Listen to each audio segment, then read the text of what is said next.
নমস্কার বন্ধুরা, কীভাবে খাসির মাংস রান্না করতে হয় দেখুন আপনারা। আমি এখানে খাসির মাংসের জন্য ম্যারিনেট করে রেখেছি। পেঁয়াজ, মরিচ, হলুদ, লবণ, তেল, গরম মশলা সব দিয়ে একসাথে করে মেখে আধা ঘন্টা ম্যারিনেট করে এখানে পেঁয়াজ কুচি নিয়েছি, এখানে আলু ভেজে রেখেছি, এখানে আমি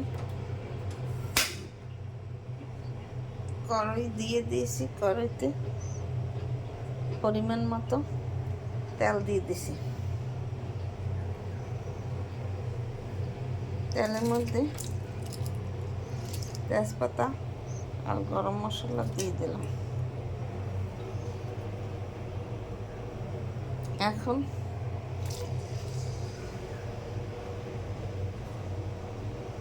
দুই মুঠ পেঁয়াজ দিয়ে দিলাম।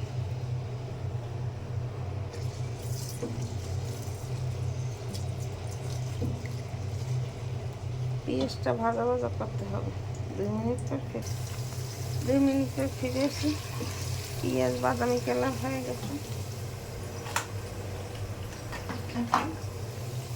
মাংস দিয়ে দিন। 2 মিনিট পর ফিরে এসে 2 মিনিট পর ফিরে এসে মাংস থেকে জল বেরিয়েছে, আমি ভাজা দিয়ে দিয়েছি।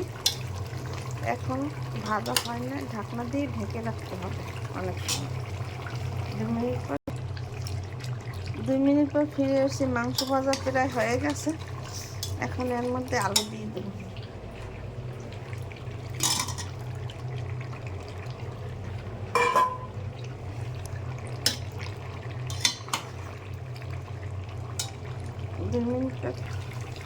দুই মিনিট পর ফিরে আসছি, মাংস ভাজা হয়ে গেছে।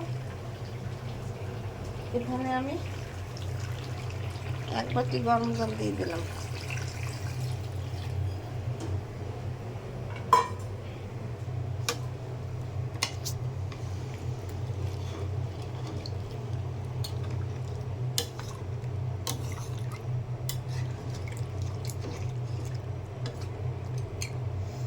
ঢাকনা দিয়ে ঢেকে দিলাম। 2 মিনিট পর ফিরে এসেছি।